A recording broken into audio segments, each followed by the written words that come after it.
Good afternoon, everybody. Hopefully you can hear me okay. My name is Mark Orr, and I have the lucky job of being the Executive Director of the UK and Ireland Spill Association. And the MV Wakashio incident has been something which has made my job particularly interesting. It's been enabled us to run a series of webinars, and it really has focused the marine spill world on a live incident, enabled everyone to track it through from the sad start of it to something of a conclusion.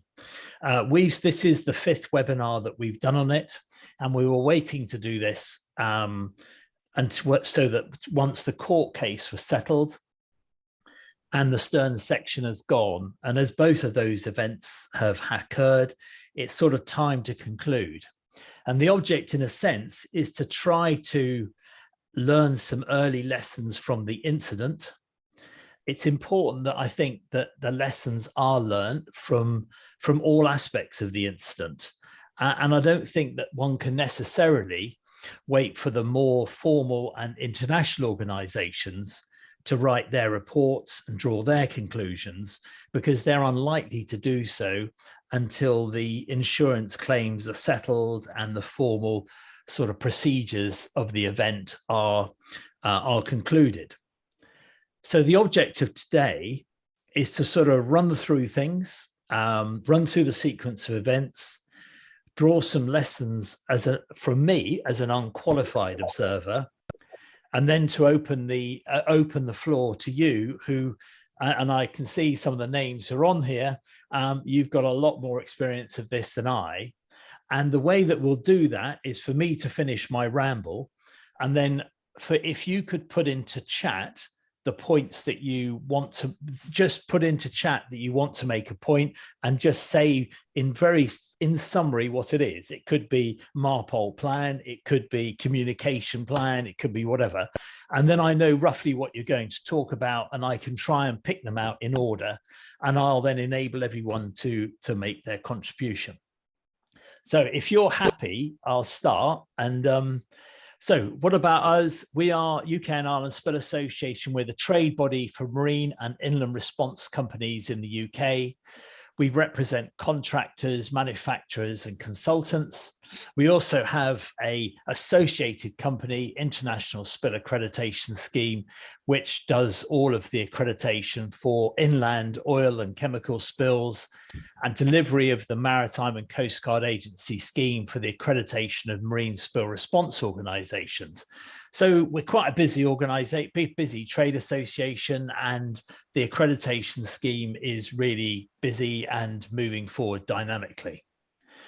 I want to put this caveat in, and I have done it on all of the webinars we've done on Wakashio. The webinar is not about a trade association saying what went right or what went wrong with this instance. Our purpose through the webinars has really been to tell the story in as much relevant detail as we are able to speak with those involved, and we've been blessed with some really valuable contributions, to allow you, the audience, to decide, and for you to use your experience and training to see what can be done, could have been done better. This was a major incident, and I think learning should happen. And certainly in the discussions I have with various people who are either in the association or associated to it, lessons are already being learnt from it and applied elsewhere.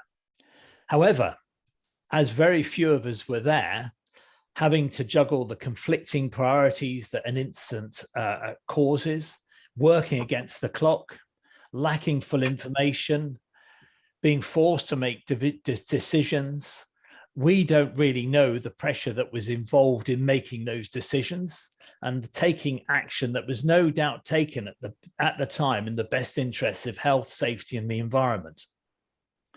As observers, we didn't have that pressure. And obviously now we have the luxury of perspective. So let's talk about the Wakashio. For those who don't know, it was delivered in 2007. It was a huge vessel, 300 meters long, 50 meters wide, 203 dry weight tons. Importantly, it was registered in Panama. It was owned by Nagasaki Shipping, and it was being operated at the time of the incident by the Mitsui OSK lines. And these are important. As a bulk carrier, what had it done? Right. It had hauled around the world. Whoever's speaking, could you go on to mute? I think that might be Stephen. In the last 6 months of it had trundled between China and Australia, and it had been a very, very busy 6 months. So that was what it was doing. So its next routing was to go via Singapore to Brazil. Now, I think we need to try and, oh, that's it, sorted out. To go from China via Singapore to Brazil, where it was next tasked. And its routing of the last 36 hours shows you where it was heading. I think someone's on a call. If you could go on to mute, I would appreciate that. No, that's right. Could you go on to mute? Whoever is speaking on a phone, that would be great. So basically, it entered the Mauritian waters on the 23rd of July at 11:42, and then with no reduction in speed, it ended up on the reef. And it arrived on the reef at 19:15 hours on the 25th of July. So why did the vessel change course? I mean, all we have from the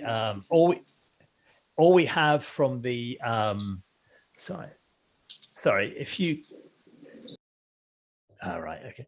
All that we have from the, all we have is that from the inquiry was that the ship decided to go closer to Mauritius than its normal, that its routing plan, which had it at 12 nautical miles offshore, because the captain and chief officer decided that the crew wanted to make calls via WhatsApp. Now, okay, if it did that, was there a plan? If it did that, that's fine, but why didn't they tell the authorities? And if they did that, why had they not managed the routing somewhat better than they did? We'll come on a little bit more to that. So the initial reaction, the Coast Guard had tried to call the vessel. They didn't, but the vessel didn't respond. They had 2 Coast Guard helicopters, which would normally be available to fly out and inquire of the vessel what was going on. But unfortunately, neither were available due to lack of spares. And following the grounding, the crew could not reballast the vessel to lift the bow as the ballast pump system was not working. Consequently, the Coast Guard visited it the following day, agreed with the ship that they should stay aboard as the vessel was not in immediate danger, and nor were the crew. And they wanted them to do COVID tests before anybody else could visit the vessel. So they gave them the COVID tests and picked them up the following day. And on the 28th of July, the Smith Salvage were appointed by the ship owner, with Solero as the local contact. Now, importantly, time at the start of an incident is precious and it runs away with itself. And you'll notice that the first serious vessel that could do anything in support of this incident did not arrive until 6 days after the incident, when the Smiths team went on board to inspect the vessel and assess the damage to it, and later released the fact that actually they thought that it could be recovered. Okay, so that is from what that is. You can see on the 1st of August, after 6 days of drifting and pounding, because the waves after the 2 days after it grounded, the weather turned and the boat was battered against the reef by a storm, certainly up to force 8 winds, which with the boat being in ballast would have acted like a bit of a sail, which is why it's probably careered around. But basically it just made it ended up being stern onto the reef. And I think that from what I know, I know about it, it sealed its face. So some lessons to be learnt. I mean, I'd like to ask what lessons were learnt from the MV Bonita, which grounded not too far from where the Wakashio ended up in 2016. It is a different size vessel, and the reason it grounded without any communication was apparently there was a fight going on the bridge at the time, which involved the chief officer and possibly the captain about its routing and where it was going. It was in fact salvaged, and it was pulled off eventually, albeit when it was being towed to go to a dock in India, it actually sank. But the problem with the first support vessel that was available took six days to get there, and it came from either South Africa or the Middle East. There are no sufficient support vessels to deal with an incident the size of the Wakashio in the southern Indian Ocean. And I think that's a real lesson to be learned from this. So also, what attempts were made during those early days of the incident to remove fuel from the lower fuel tanks to any other compartments on the vessel that were less vulnerable to the pounding that the stern was now receiving on the reef? Now, what was happening on shore? Was any preparation undertaken in case for spillage? And was the Polmar plan really rolled into action to protect the vulnerable sites that were now downwind of the Wakashio and the fuel that it was carrying? We'll come on to talk a little bit more about the Polmar plan later. Now, on the 6th of August, as many of you will know, oil starts to leak from the stern sections of the Wakashio, and you can see in beautiful graphics what's going on there. And they obviously then announce a state of emergency. Now, the reason they didn't announce a state of emergency before this was the Polmar plan required a leakage from the vessel to occur. Now, it then meant that they could get more stocks of spill response equipment from Reunion, which arrived on the island on the 8th. A question in hindsight would be, why was that? If it was only in Reunion, in other words, it was also a French territory, not too far away, would it not have been worth stockpiling that equipment earlier? Indeed, as some have said to me, would that equipment have been suitable to the incident which you had? That's perhaps something we can pick up a bit later on. Anyway, so the environmental issues start, and they spread significantly. And note the island, which is up here, which has got the highlight on it, an operation was underway to remove the endangered species. I mean, this is one of the sites of most probably special scientific interest in this part of Mauritius. And a lot of effort was going on to remove endangered species, lizards, little other reptiles, some plant fauna and other plants which were on this island. And it was very, very sensitive. And it's basically an island which has grown out of the coral. So 16 days after the grounding, you've got a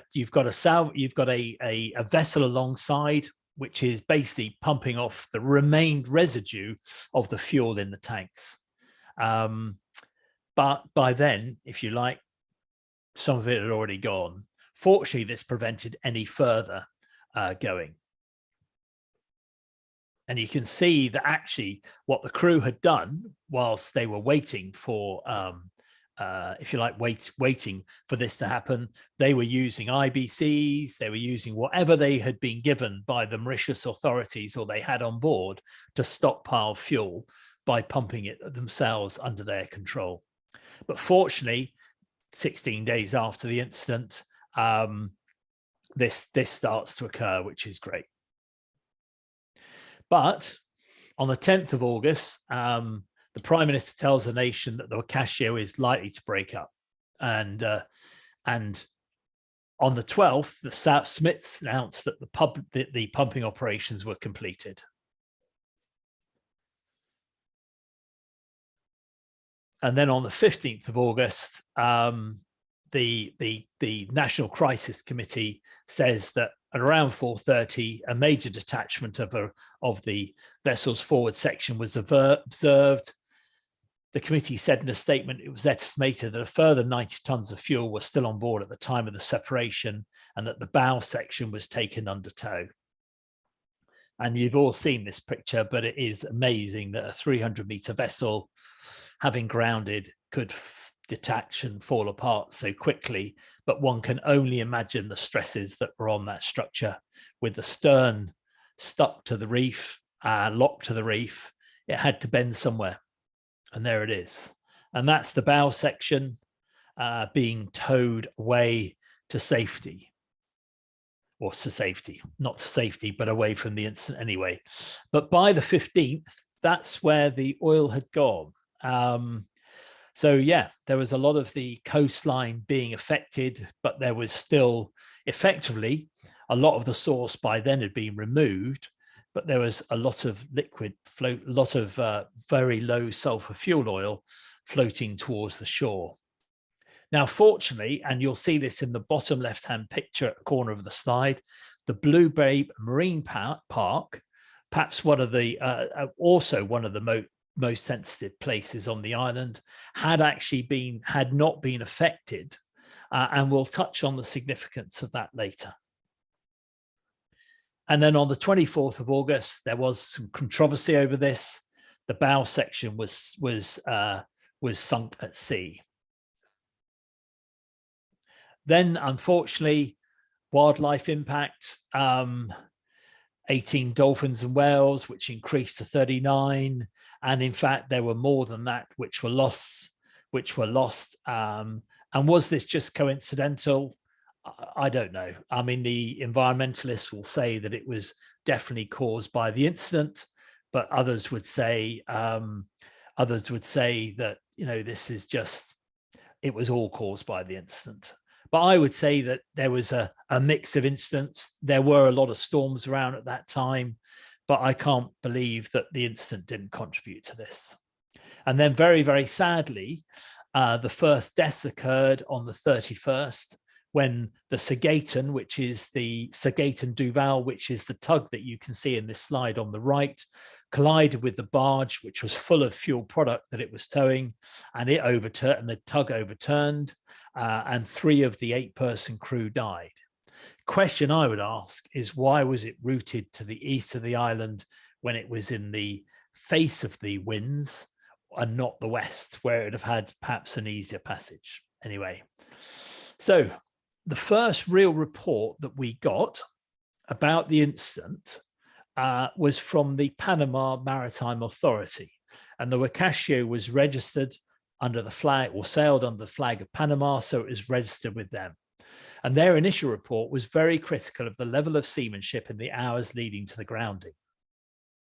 The vessel deviated from its approved navigation plan, and the captain authorized the approach closer to the shore to gain telephone and internet signal, WhatsApp signal, I guess. And he and the first officer were on the bridge at the time. And the report is a bit more, goes into a bit more detail. There's stuff about the charting software was not up to date. The charting software in use at the time was not zoomed in to give more detail, and it gave the impression, and it was an honest assessment, I think, and in the vacuum of information that existed at the time, it gave an indication that perhaps all was not as proficient as the experience of the captain and the first officer would have thought. They would have allowed greater planning to go in to their approach closer to the shore than they did. Let's leave it like that at the moment. So the sad thing is that what came clear by now, and by the horror that the horror that had been inflicted on the southeast corner of Mauritius shoreline, was that there was a lot of money had been invested in capability and competence. And it's just, by then, it was clear that that experience and that investment and that competence had not really realized in an effective spill response plan. We'll come on to, at this point in time, or by now, you know, nearly 50 kilometers of bagasse booms had been built by the local community. and around 3,000 meters of boom had been deployed. And we'll come on to talk about that as well. And at this time, there was a huge amount of misinformation going on in the media, both in the print media, online print media, the magazines, if you like, in newspapers around the world, in social media, particularly. There were people talking about it being a tanker, that it had been grounded deliberately. The crew just wanted to get off the vessel, so they, and it was just, a lot of these things were completely wrong. But it is, if you don't manage the communication within these instances, something's got to fill the void, and we'll come on to touch on that. So anyway, that's what was on the left is what was in the media, and on the right is perhaps the truth. So, and I also want to talk about the routing. That is how most people route their way, because there was a lot of talk about why on earth did she alter course halfway across the Indian Ocean? Well, as you can see, most people do. So anyway, so that blows that myth. Now, Now, the deployment of booms is quite important, because this sort of shows where they were put, with obviously the black and white curvy bits being booms and the triangles being skimmers. So in all, there were roughly 3,400 meters of booms, of which, and look at the top one, Blue Bay Marine Park, which is down to the bottom left-hand corner of the slide, had nearly roughly 50% of it. Point Esney, which is that little island, had a fair chunk of it. But with the Blue Bay Marine Park and Point Esney, the island, being protected, it left very, very little to protect the rest of the shoreline. And this slide shows you where the booms had been deployed. And NCG is the National Coast Guard, and MPA is Maritime Port Authority, and Polyeco is one of the contractors, as is Vivo. So it gives an impression of what was used. But when you think about it, for a maritime nation, which is next to the major shipping lane going between, if you like, Singapore and the Cape of Good Hope, 3,000 meters of boom is not a lot. And we'll come on to perhaps the reasons for that later.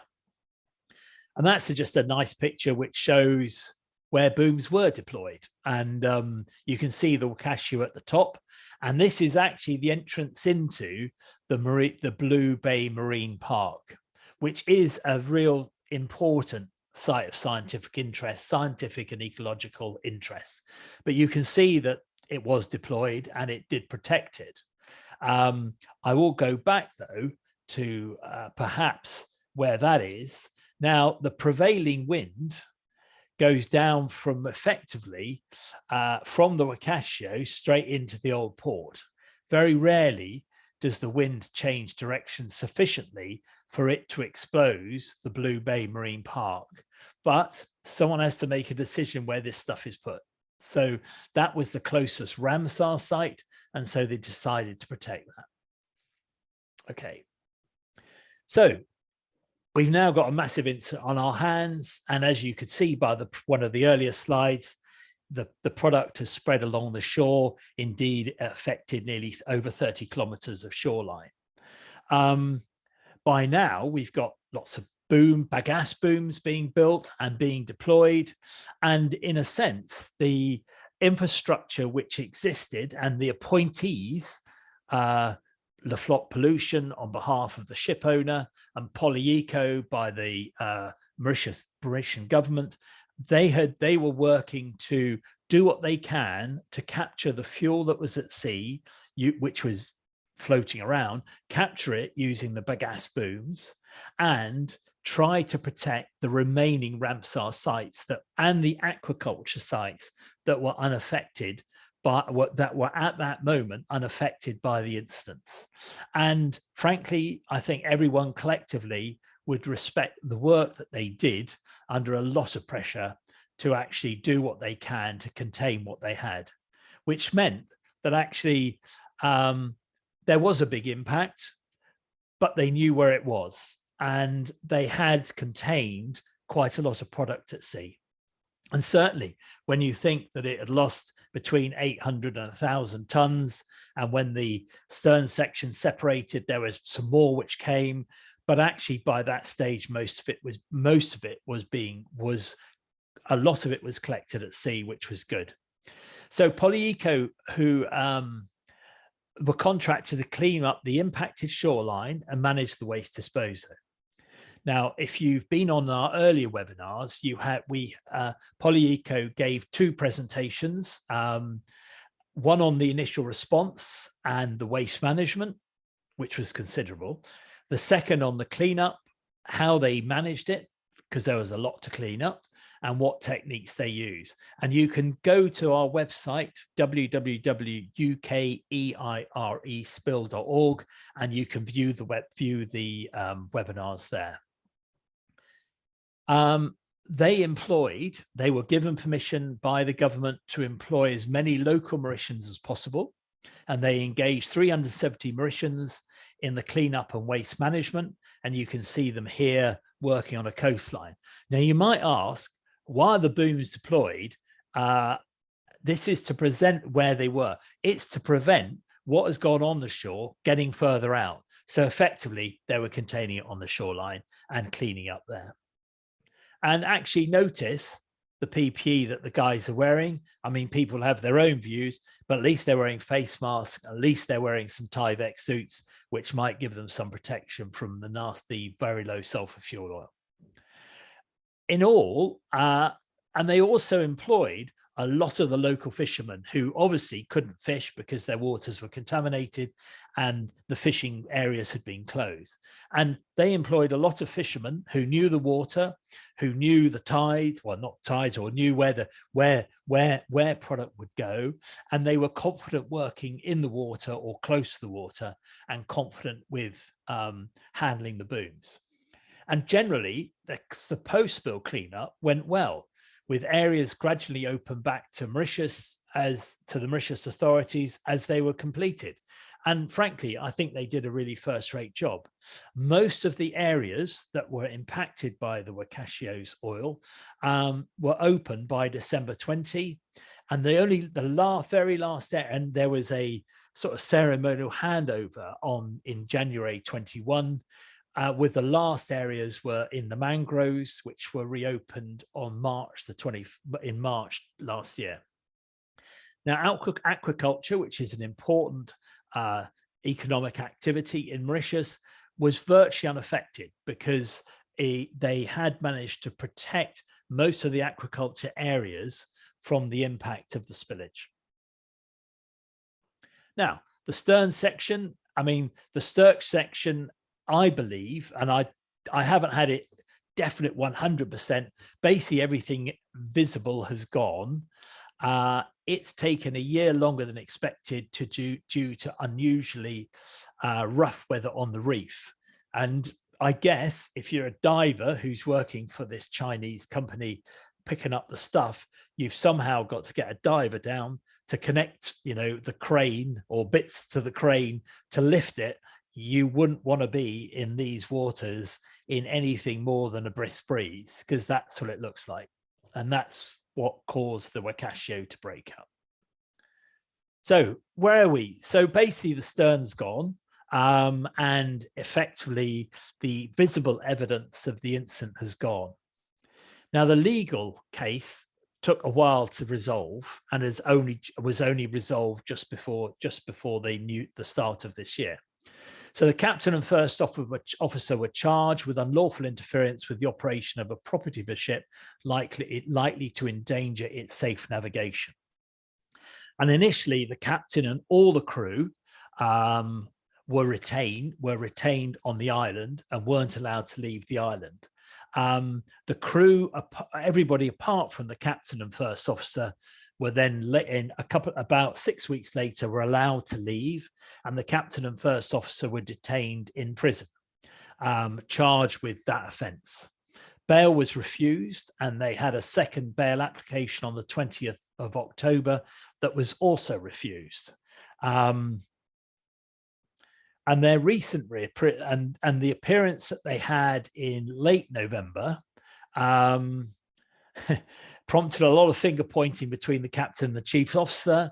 And the chief said the captain had instructed him to go close to the shore for cell phone signal, which was proved by the data recorder. The captain admitted going to a crew party and drinking, but said he had issued course corrections on his return, to which the chief officer ignored.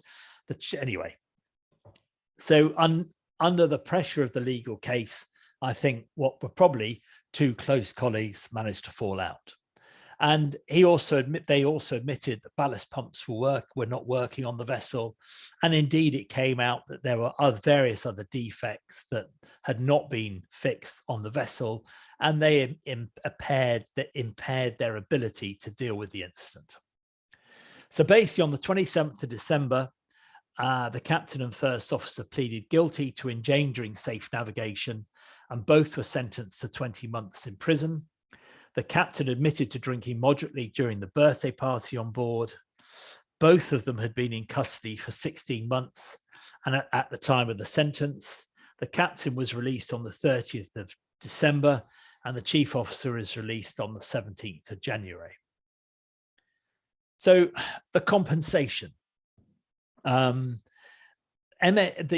MOL, the charter of the vessel and its crew, said it would commit to spending about £1 billion, $9.42 million, on measures to help Mauritius, including the cleanup of the island's mangrove forests and contribution to an environmental recovery fund, which they have honoured.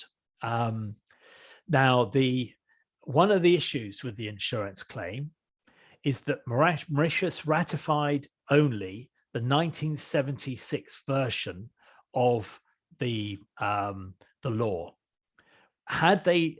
Which limits payments to 2 billion yen, so $18.7 million. But while Japan had signed the 1996 document, which people had encouraged Mauritius to sign, which has an upper limit of 7 billion yen, which would be roughly 3 and a bit times 18.7. And I can't do that while I'm live on air without my calculator on my phone. In addition, the Wakashio was insured by Japanese P&I Club, and a spokesman for the Japanese P&I Club said it was trying to make internal estimates for how much the cleanup would cost. But it was believed that the Japanese P&I Club could cover up to as much as 1 billion, because it can count on support from more than a dozen ship owner insurance unions around the world. So we don't know. And if anyone has any more information on that, I think it would be really interesting to know. So basically, the claim, I guess the claim is going to be in several $100 million. This is being gathered and will go to assessment in 2022. And I'm sure some interim cost, and I know that many interim costs have been covered. But if you know where it's at, please let us know.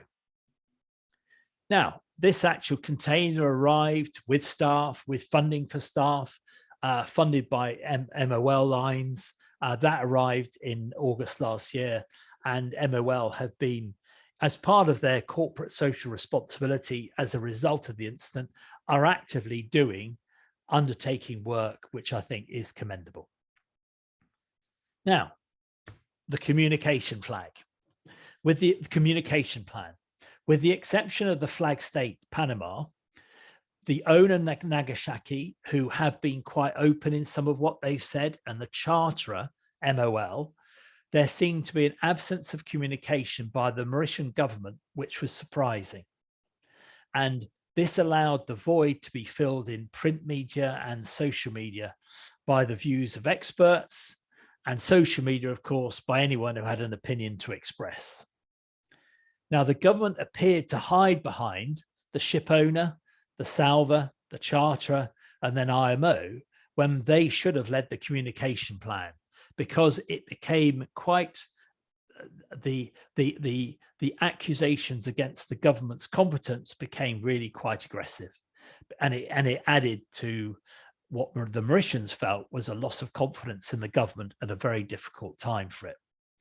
And the socio-political elements of this can't be ignored because there was a big political fallout from it, with lots of protests seen in Mauritius and some embassies abroad. People had united to protect their nation against the oil spill. They did feel let down by the government on their handling of COVID.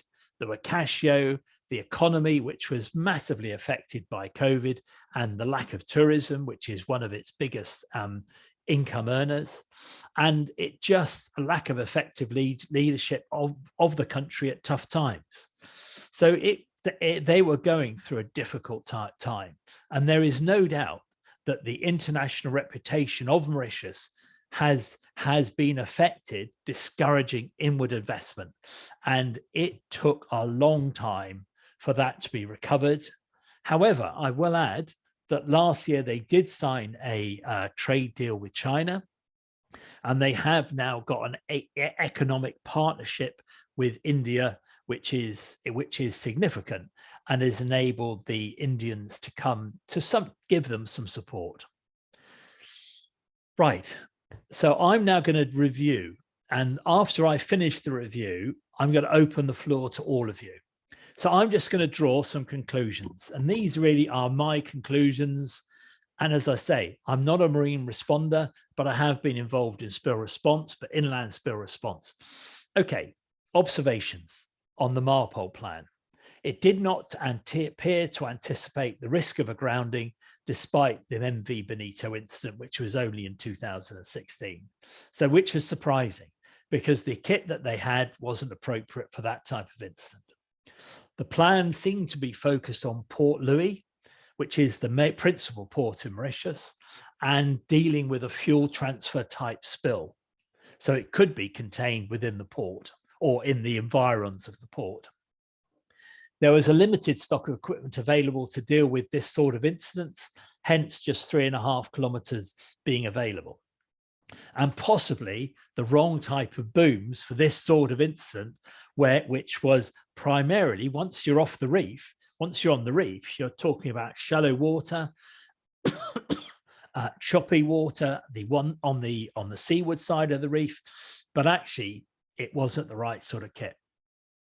Now, one will question whether 50% of the stock should have protected the Blue Bay Marine Park or should have protected some of the other sites downwind of it. But it did leave the downwind assets vulnerable and exposed to contamination as it spread. Now, there was clearly a rigid definition of what constituted an incident where they would call in for assistance, or which would elevate it to requesting assistance from Reunion. They classified that as being a release of the product. Should preventative work have been done once it was clear that the vessel was stern on to the shore, stern on to the reef? There was leadership lacking, but we'll cover this under communication. Now, the good aspects of it. The plan did suggest bagasse booms, and actually the bagasse booms were significant. The public were mobilized, NGOs mobilized, the public all wanted to do their bit. And so a lot of people mobilized. They had haircuts and they contributed the hair to making to the booms. They contributed their own resources, but basically 50 kilometers. That's 50 kilometers of booms were manufactured over 2 weeks, pretty well all of which were deployed.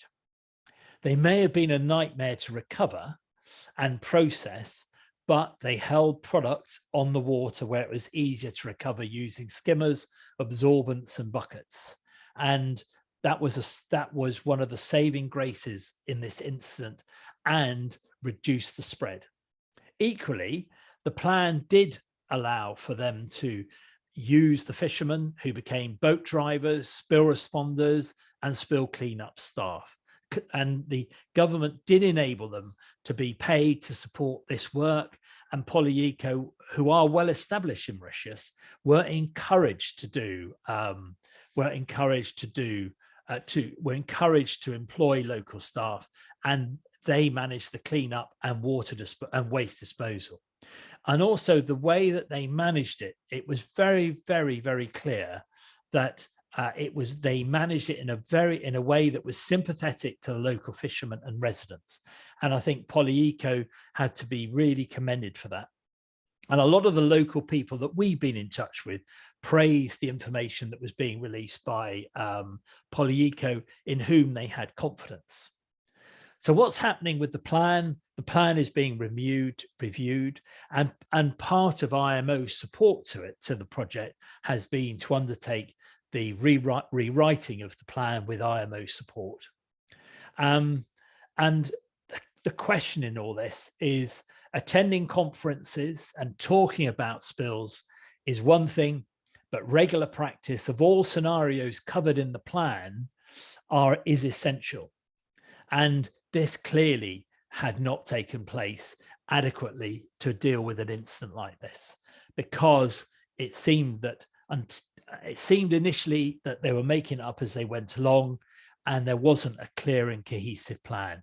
And that might be harsh, but that was how it appeared from the luxury of being sat in lockdown in England, when one had plenty of time to follow what was going on. Equally, the Southern Indian response plan didn't kick in at all. And there was no real cohesion between support coming from other Southern Indian Ocean countries, with the exception of India sending over planes with kit on it. And maybe that was part of the plan, but there were close political ties between Mauritius and India. And it was encouraging the speed with which India responded, and Reunion, which is also a French territory, responded to Mauritius's plight. The Southern Indian Ocean is a shipping highway, and to not have any vessels of any size which could lend support to an incident like this surely needs looking at, as shipping is going to increase and not decrease on this route. And any ounce of political tension in the Gulf, which affects the Suez Canal, is going to will mean that the shipping will further increase. And we saw that with the Ever Given blocking the canal, with more and more shipping going round on the route that Locascio was supposed to have taken. Right, well, let's touch on communications. I'm sure people will come back on the MARPOL plan, and I hope you do. Communications. In any incident, it is essential to have a strong management team who are used to working together. This should apply to any incident: civil, public, health, marine, military. They should be used to working together. And whenever they work together, they should have clear responsibilities that they take ownership of, supported by staff who can work under pressure, communicate under pressure, and have access to financial and personnel assets, be they military, civil, or public, to ensure an adequate response plan. And all of this should be supported with a communication plan that covers all media. You know, we are in the age of TikTok as opposed to the age of print media. And it would be usual to have daily briefings led centrally by government or their appointed agency, supported by experts. And if you think most governments through COVID, most governments through COVID are leading the briefings. They're not just saying we're going to put an expert up and he's going to talk. It's clear that the government is making the policy advised by experts, and that's how it should have appeared in this. Now, there's no doubt this requires media management skills. It requires rehearsals. It requires practicing. It requires access to technology and basically being comfortable with communicating. But it helps to fill the information vacuum. And the information vacuum definitely hampered the Mauritius government's efforts to manage this incident and the fallout from it. And that is a learning which which everyone should take away from this. Practice, practice, practice.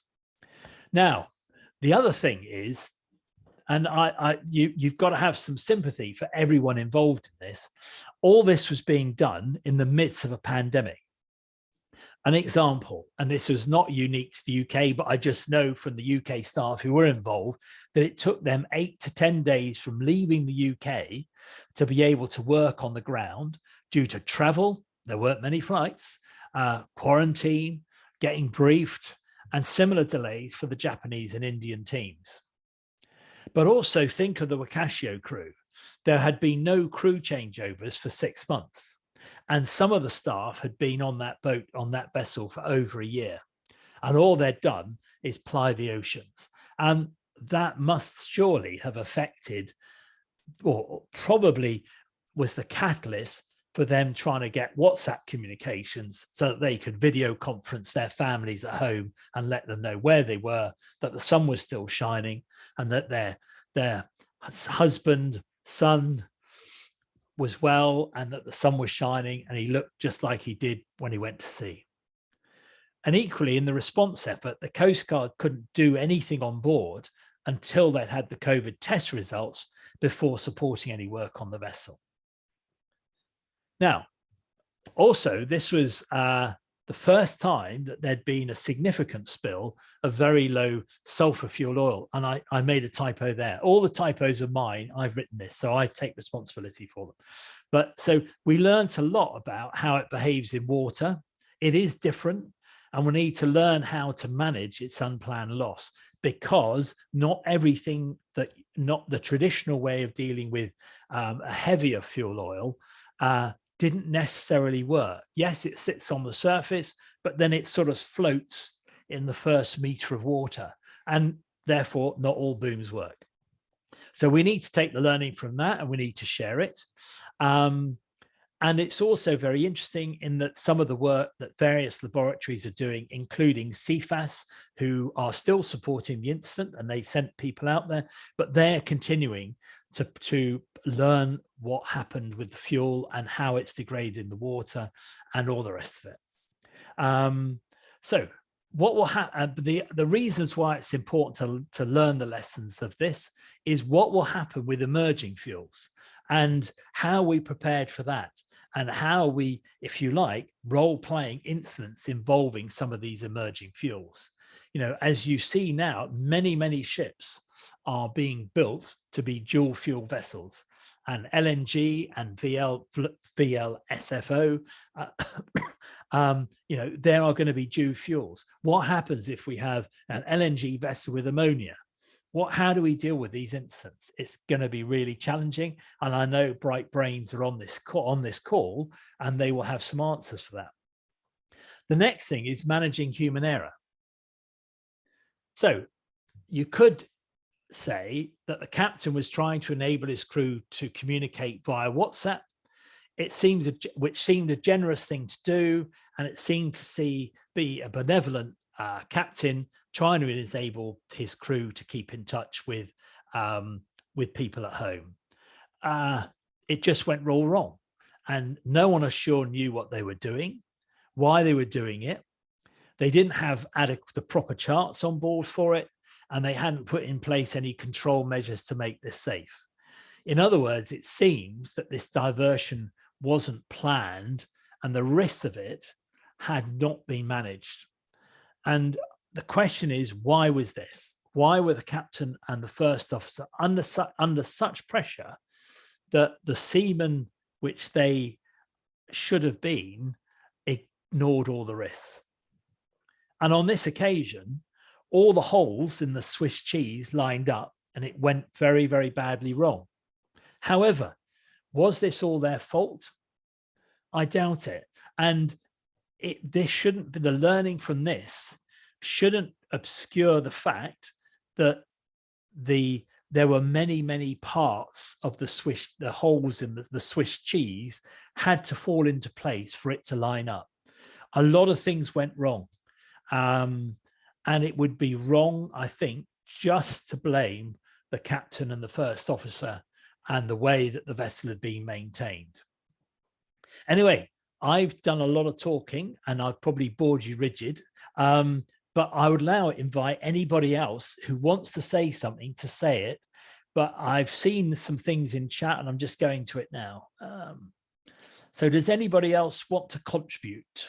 I've had from Umi, who has been on these calls before, and you can read in chat, Captain Sunil Kumar Nandeshwar thanked the Maritime Union of India for its support in securing his release from jail. He added that he was able to come home due to the unending efforts of the Maritime Union of India's General Secretary. And it was Mr. Thacker of the MUI who pursued the captain's release through a series of representations and negotiations with the Maritime Union of Mauritius. I think that's great. Yeah, right. Okay. I mean, I would have a look at Umi's contacts because Umi has been a really reliable source of information. She's based, I believe, in she is based in Mauritius. So I would accept that what she says as being pretty close to the truth. Now, would anyone like to make any comments? Because now is your time, because I've drawn some conclusions, but I would welcome anyone to make any comments.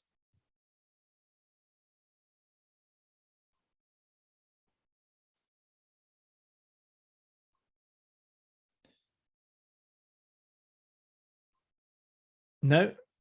Well, I think if there isn't, and I would encourage you to put it into chat if you do, you know, I would really welcome anybody contributing to it so he gets some learning out of it.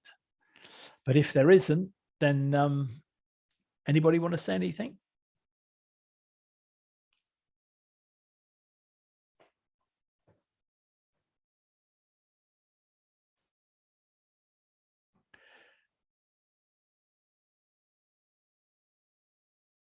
Okay, well, if everybody. Hi. Hello. Hi, Yeah, go away. Anybody can talk. You're free to talk if you wish to. Yeah. If you just introduce yourselves.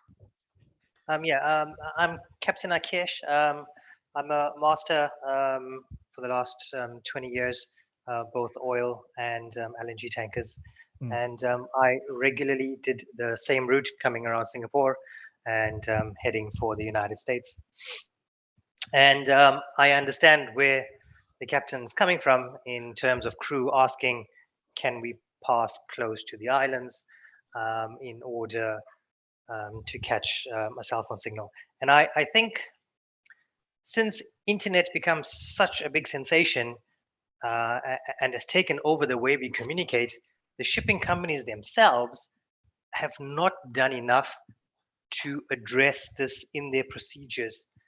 And this is then taken on by the people on board to choose what they can and cannot do. And I've seen many vessels going closer to the land than they should for this very purpose. And I think until somebody like the IMO encourages shipping companies to address these issues, this is most likely to happen again. Thanks.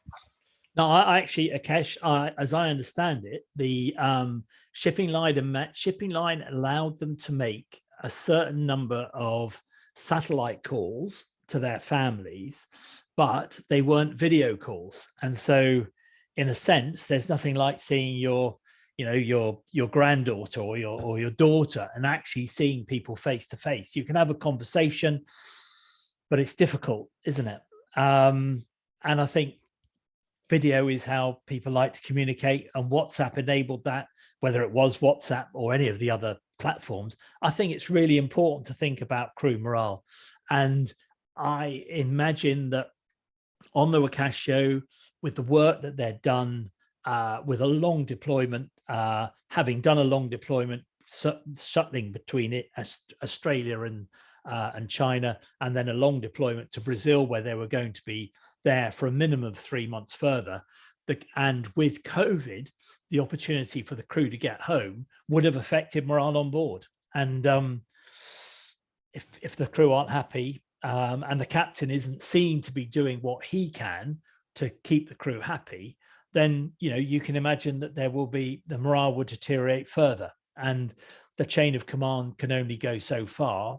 And with a relatively small number of people on board, on which really you rely on everybody, yeah, it's really tough. And I imagine you, and I'm grateful because the pressures which you're under when you're captain of a vessel. And there is also the issue that during COVID, maintenance wasn't as easy to, external support to maintenance wasn't as easy to achieve as it would normally be. Just a point, I've mentioned Le Floch because Le Floch were appointed by the owners. It seemed that when the government were and why did they get little mention? Because effectively they did the work that they were tasked to do, but then the government gave the contracts for cleaning up the shoreline and dealing with the waste management to Polyeco, and Polyeco then seemed to take responsibility for all of it. And so that answers Seamus's question. Rob Holland, good day to you, Rob. The post-spill monitoring program, I believe that the post-spill monitoring, which is primarily water sampling and some soil sampling in the mud around the mangroves, is being done locally by Polyeco, who are then delivering the samples to I believe the environment department's laboratories, and that information I believe is being shared with CFAS and a couple of other marine support staff who helped on the who provided help on the spill. And I believe that CFAS are still involved in that ongoing monitoring. And I don't know whether anybody can provide more information to Rob. Because that is really key, because what we want to know is how quickly any presence, how quickly the marine environment has recovered fully from the incident itself. And with the water sampling, which is done anyway of the water pre-spill, we want to know how quickly it's back to the condition it was pre-spill, and how that marine environment has recovered, and whether there's been any long-term loss of diversity. Now, as I understand it, there has been some loss of diversity in the environment, but people were generally optimistic about it recovering. In fact, the point that the reason CFAS were there was partly about from helping in the environment. The premium framework was something which they were trying to introduce into this environment. And I believe that there is ongoing work being done by CFAS with the Mauritius government. Anybody else got anything they want to say? Because the floor is yours. And if there isn't, then we can all go and get a cup of tea, because I'm parched, but I'd love to have more discussions. Anybody, anything else that they want to say?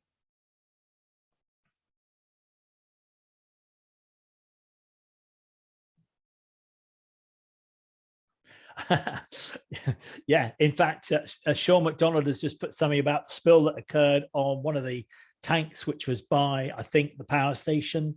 Yeah, that tank has apparently now been destroyed. It's been replaced with another tank, and Polyeco dealt with that.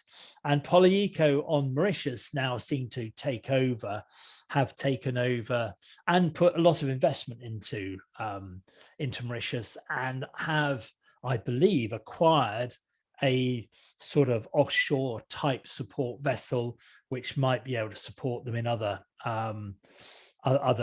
types of incidents. The types of skimmers used, I believe they were just rotating brush skimmers. There was a mix of Lemoore equipment out there. There was some elastic stuff out there, but most of it was quite old, but that was generally what was out there. And those are the skimmers that we used. And in general, proved reasonably effective, albeit in many of the pictures you see, there were a lot of buckets used and absorbents, of course. So if nobody's got any more questions, I think we'll call it a wrap. I would like to, there's some thanks I want to give, and some of them are on the call.